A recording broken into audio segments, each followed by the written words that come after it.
مولاي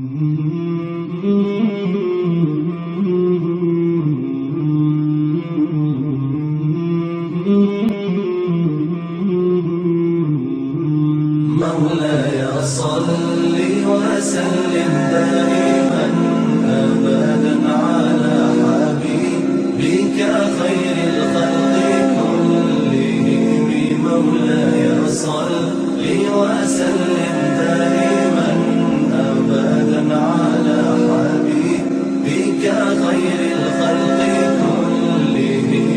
محمد سيد الكونين والثقلين، محمد سيد الكونين والثقلين والفريقين من عرب ومن عجم. مولاي صل وسلم دائما أبدا على حبيبك خير الخلق كلهم. مولاي صل وسلم دائما أبدا على حبيبك خير الخلق كلهم. أوذيت في الله لم تهزم ولم تهني، أوذيت في الله لم تهزم ولم تهني حتى غادت أمة الإسلام في النجوم. مولاي صل وسلم دائما أبدا على حبيبك خير الخلق كلهم. مولاي صل وسلم دائما أبدا على حبيبك.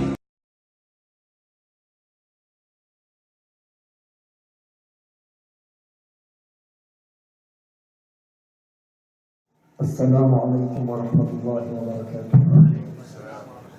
الحمد لله رب العالمين، والصلاة والسلام على سيدنا محمد وعلى آله وصحبه وسلم. Dans les louanges est à Dieu, le Seigneur des mondes, que Dieu élève, honore et élève davantage le rang de notre maître Muhammad sallallahu alayhi wa sallam, et qu'il préserve sa communauté pour ceux qui craignent. Nous demandons à Allah Ta'ala qu'il nous fasse apprendre ce que nous ignorons, qu'il nous fasse rappeler ce que nous avons oublié, et qu'il nous préserve de l'état des gens de l'enfer. La commémoration de la naissance du prophète sallallahu alayhi wa sallam, ce qu'on appelle le Mawlid, est une bonne innovation.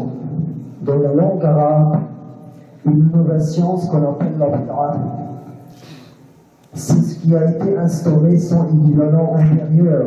Et selon la loi dans la religion, une innovation, c'est une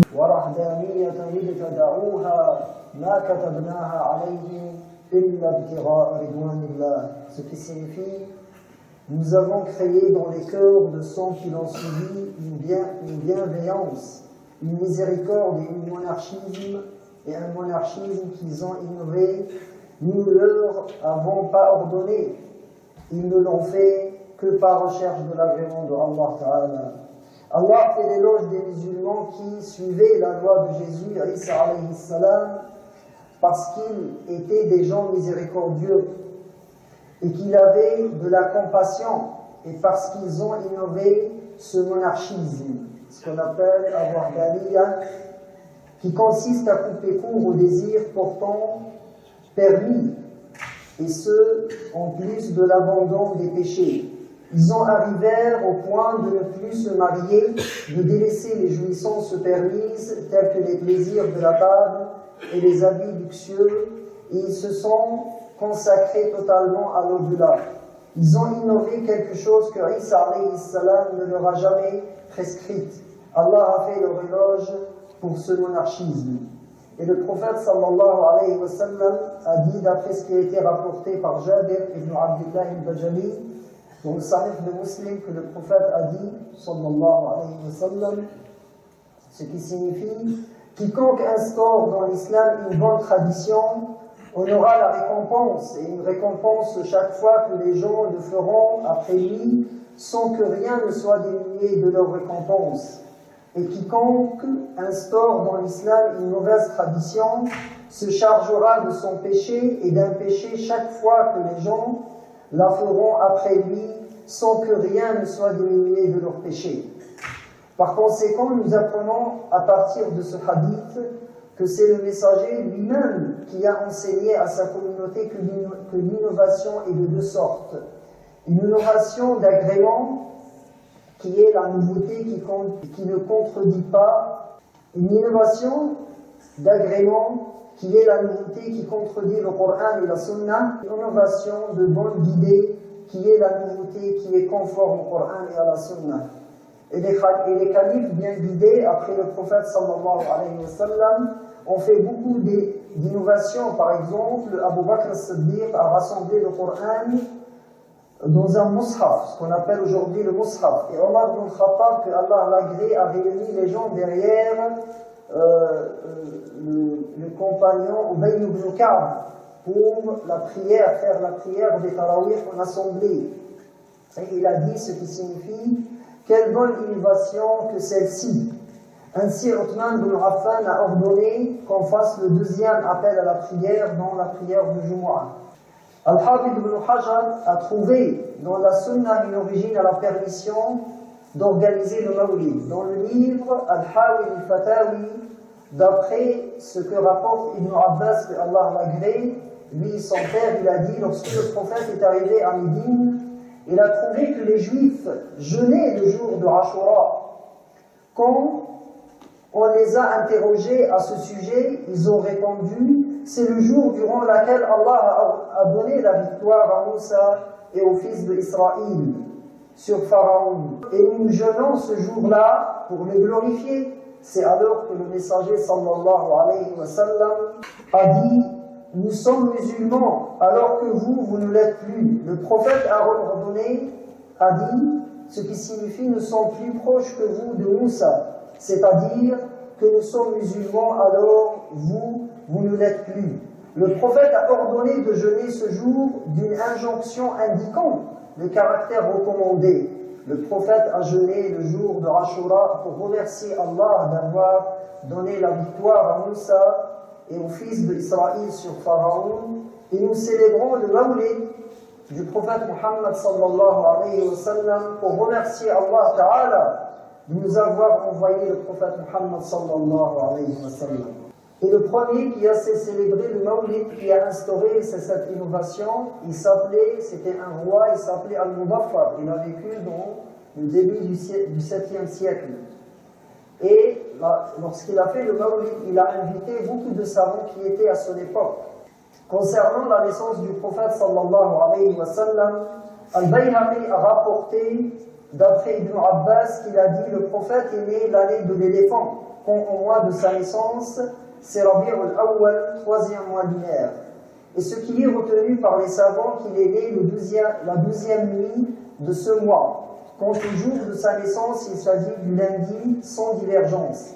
Ainsi, Muslim a rapporté d'après Abu Qatada al-Ansari, que Allah l'a gré, qu'il a dit: le prophète sallallahu alayhi wa sallam, il a été interrogé sur le jeûne du lundi, il a dit, ce qui signifie: en ce jour je suis né, et en ce jour j'ai reçu la révélation. L'un des savants, de ceux qui ont composé des ouvrages au sujet de la naissance du prophète, a dit: Amina, la fille de Wahb, fut enceinte portant le prophète sallallahu alayhi wa sallam l'après-midi du vendredi de la première nuit de Rajab. Lorsqu'elle fut enceinte de lui sallallahu alayhi wa sallam, on voyait les oiseaux qui voltaient autour d'elle par honneur pour celui qu'elle portait en son sein. Lorsqu'elle voulait puiser de l'eau d'un puits, l'eau montait jusqu'à elle par honneur et gloire pour le messager de Allah sallallahu alayhi wa sallam.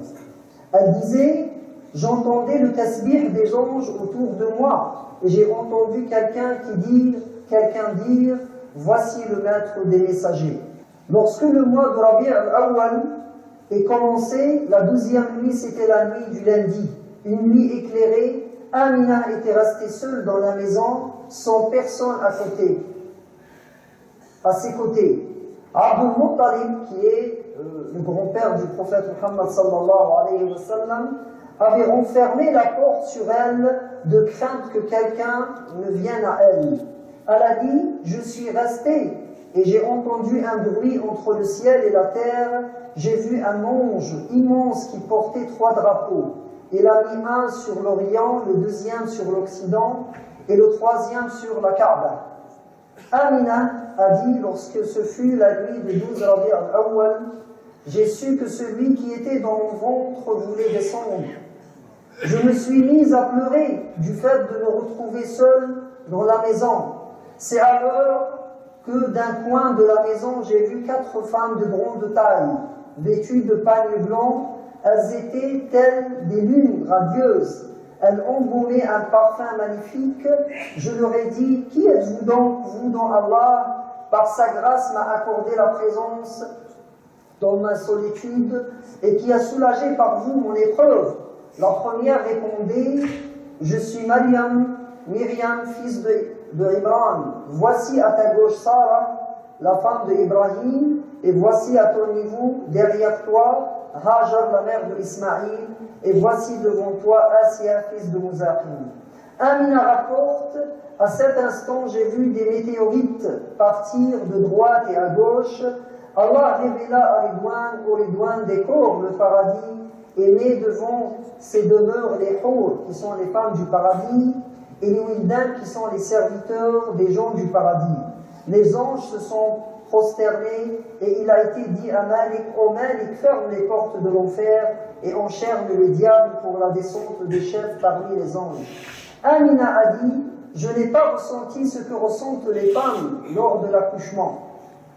Je transpirais beaucoup comme du musc, chose à laquelle je n'ai pas habitué auparavant, et je me suis plainte de la soif. C'est alors qu'un ange m'a amené une gorgée d'eau dans un récipient d'argent. C'était une boisson plus douce que le miel, plus fraîche de la neige, et d'une meilleure odeur que le musc. Je l'ai prise et je l'ai bue. C'est alors qu'une lumière m'a inondée. J'ai été étonnée et me suis mise à regarder à droite et à gauche, tandis que j'étais assise. Voici qu'un magnifique volatile blanc est venu et a passé ses ailes sur mon ventre en disant, descends en messager de Allah, sallallahu alayhi wa sallam, descends en messager de Allah. ولد الحبيب وخده متورد والنور من وجناته يتوقد جبريل نادى في منصة حسنه هذا مليح الوجه هذا أحمد هذا الأوحد هذا جميل النعت هذا المرتضى هذا جليل الوصف هذا أحمد. Amina a dit, le Créateur, celui qui sait les choses cachées et les choses apparentes, m'a aidé et j'ai accouché le bien-aimé Muhammad sallallahu alayhi wa sallam. Amina a dit, lorsqu'il est sorti avec lui une lumière qui a éclairé de l'Occident à l'Orient, de l'Orient à l'Occident, et le prophète sallallahu alayhi wa sallam est né avec du kuhl, qui est la poudre qu'on met dans les yeux, et était loin le cordon ombilical sectionné. Lorsqu'il est né, 3 anges se sont précipités auprès de lui. L'un avait un récipient d'or, le deuxième une cruche d'or, et le troisième une serviette de soie verte. Ils l'ont lavé avec une eau parfumée. Amina a dit, lorsque j'ai accouché du messager de Allah sallallahu alayhi wa sallam, je l'ai vu la tête levée vers le ciel et dirigeant son doigt. C'est pas parce que Allah Ta'ala est dans le ciel, mais parce que c'est la destination, c'est la qibla des invocations comme la Kaaba et la direction de la prière. Jibril l'a pris, les anges se sont envolés en le portant avec eux. Malik l'a enveloppé dans un drap blanc du paradis et l'a donné à Ridwan qui lui a donné à manger dans la bouche, tout comme un oiseau donne à manger à son petit. Je le regardais, c'était comme s'il disait, ajoute-moi. Et Ridwan lui disait, cela te suffit au bien-aimé de Allah. Il n'y a pas de science ni d'indulgence qui ait été accordé à un prophète sans que cela te soit accordé. Attache-toi alors à la voie de la droiture. Celui qui suivra ce que tu dis et ta loi sera rassemblé dans ton groupe. C'est alors que quelqu'un a dit, tournez avec lui aux orients de la terre et à ses occidents, et faites-le passer aux endroits où sont nés les prophètes.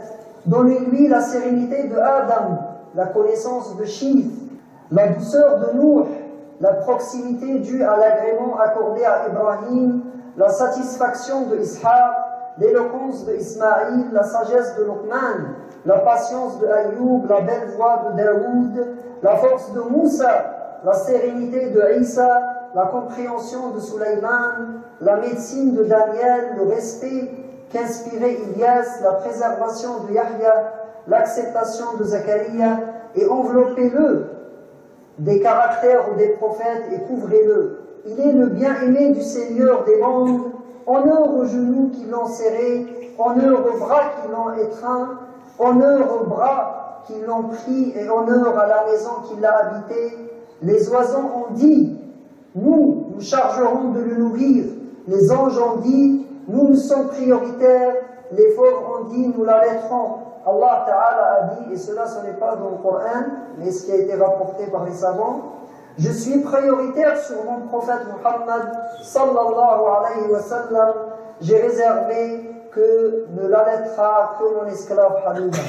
Ya Rabbana ya ilahi khaliq al-bashari salli wa sallim ala al-mukhtar min mudari ya laylat al-mawlid al-zahra kam sharafan حويت بالمصطفى المختار من مضري يا